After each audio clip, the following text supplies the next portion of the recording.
Geography chapter number 4 natural vegetation and wild life चल रहा था। उसमें हमने अभी तक देखा कि किस तरह से land, soil, temperature, sunlight, rainfall सभी जगहों पर इसका जो क्वांटिटी है वो अलग अलग है। मतलब हमारा जो नेचुरल वेजिटेशन है वो बहुत ज़्यादा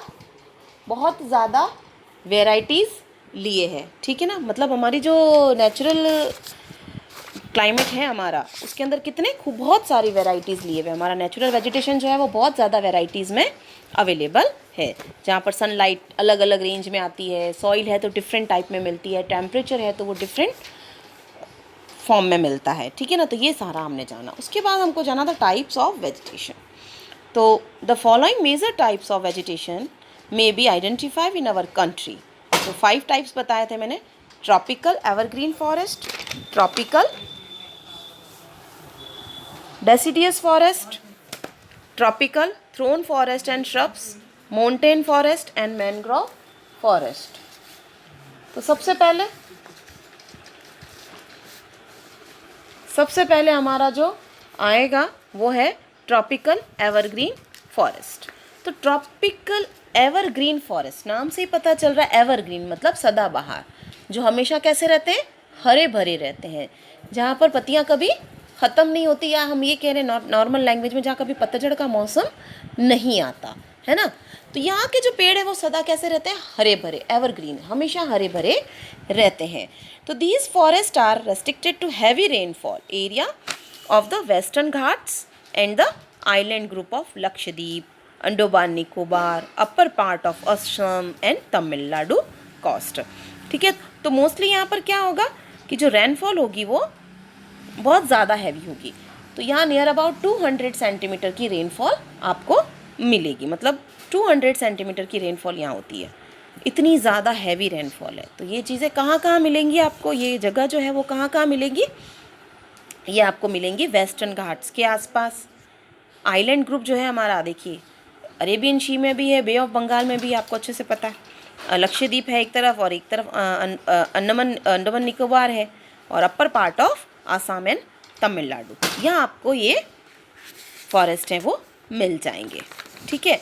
अब they are at their best in areas having more than 200 centimetre of rainfall with a short dry season. बहुत शॉर्ट पीरियड के लिए होती है आपकी ड्राई सीजन। मतलब नॉर्मली यहाँ की पत्तियाँ नहीं गिरती हैं, इस जो फॉरेस्ट की पत्तियाँ होती है वो गिरती नहीं, क्योंकि एवरग्रीन, हमने नाम ही इनको क्या दिया, एवरग्रीन, है ना। उसके बाद the trees reach great heights up to 60 metre, यहाँ के जो पेड़ होते हैं वो 60 मीटर तक ऊपर होते हैं, ऊंचे होते हैं, ठीक है। 60 मीटर और even above, since the region is warm and wet throughout the year. It has a luxuriant vegetation of all kind, trees, shrubs and creepers, giving it a multi-layer structure। सब तरह के मिलेंगे, trees भी मिलेंगे, shrubs भी मिलेंगी, creepers भी मिलेंगे, यहाँ सब मिलेंगे, ठीक है ना। तो there is no definite time for trees to shed their leaves, कोई definite time नहीं होता। पत्तियाँ पुरानी हो जाती हैं, गिर जाती हैं, लेकिन पतझड़ का मौसम यहाँ नहीं आता। कि आपने देखा होगा कई बार जब ये वाला मौसम आता है, जहाँ आपने जो ट्रीज़ होती हैं उनकी शेड्स, वो ट्रीज़ होती हैं वो शेड करती हैं, सारा गिरा देती हैं अपनी पत्तियों को, ऐसा मौसम एवरग्रीन फॉरेस्ट में नहीं आता, ठीक है। जब पुरानी होती है तो खुद ब खुद ख़त्म हो जाती है, फिर वहाँ पर नई कपोलें आ जाती हैं, ठीक है। पर्टिकुलर कोई टाइम नहीं है इसका, ठीक है ना। तो as such these forest appear green all the year round, पूरे साल वो ग्रीन रहते हैं। Some of the commercial important trees of these forest are ebony, mahogany, rosewood, rubber and cinchona, okay. The common animals, अब animals भी ऐसे जगहों पर कैसे एनिमल मिलेंगे जहाँ पर बहुत हरा भरा है, तो यहाँ पर वेजिटेरियंस एनिमल्स मिलेंगे, लाइक एलिफेंट, मंकी, लैमोर, डीर, इस तरह से डीर वगैरह, इस तरह के एनिमल्स यहाँ पर मिलते हैं। मोस्टली यहाँ पर वन हॉर्न राइनासोरस जो है वो यहाँ के जंगलों में पाया जाता है। और कहाँ मिलता है, आसाम और वेस्ट बंगाल में वन हॉर्न राइनासोरस यहाँ पर मिलता है.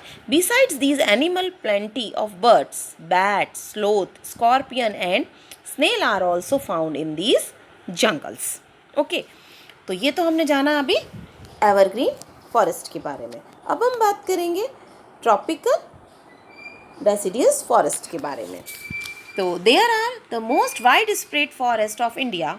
दे are also called the monsoon forest. इसको हम किस दूसरे नाम से जानते हैं? Monsoon forest. And spread over the region receiving rainfall between 200 centimetre and 70 centimetre. जो रेनफॉल है यहाँ का वो 200 सेंटीमीटर और 70 सेंटीमीटर के बीच में चलता है. इस फॉरेस्ट को भी हमने 2 टाइप्स में डिवाइड कर दिया है कि 100 से लेकर 200 के बीच में और 100 से लेकर 70 सेंटीमीटर रेनफॉल के बीच में जो मिलता है. ठीक है ना, तो इसको भी वापस हमने सब डिवाइड कर रखा है. तो trees of these forest type shade there leaves for about 6 to 8 weeks in a dry summer. जब हमारा गर्मी का मौसम आता है तो 8 से 6 हफ्ते के लिए यहाँ इन पौधों की जो इन फॉरेस्ट की पत्तियाँ हैं वो गिर जाती हैं, जिसे हम पतझड़ के मौसम के नाम से जानते हैं. On the basis of availability of water these forest are further divided into moist and dry deciduous. The former is found in areas receiving rainfall between 200 and 100 centimeter. These forests exist therefore mostly in the eastern part of the country. Northern eastern states along the foothills of Haryana, Jharkhand, West Bengal, West Odisha and Chhattisgarh, and on the eastern slope of Western Ghats. Teaks is the most dominant species of this forest. Bamboo, sal, shisham, sandalwood, care, kusum, arjun, mulberry are other commercial important species. ठीक है ना. तो the dry deciduous forests are found in area having rainfall between 100 centimeter to 70 centimeter. These forests are found in the rainier parts of the peninsular plateau and the plants of Bihar and Uttar Pradesh. There are open stretches in which teak, sal, peepal, neem grow. ठीक है ना. तो a large part of these region has been cleared for cultivation and some parts are used for grazing in their forest.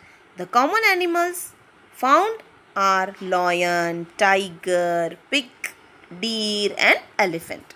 A whose variety of birds, lizard, snakes and tortoise are also found there. तो ये थे हमारे evergreen forest and deciduous forest. आगे के जो 3 हैं हम next lesson में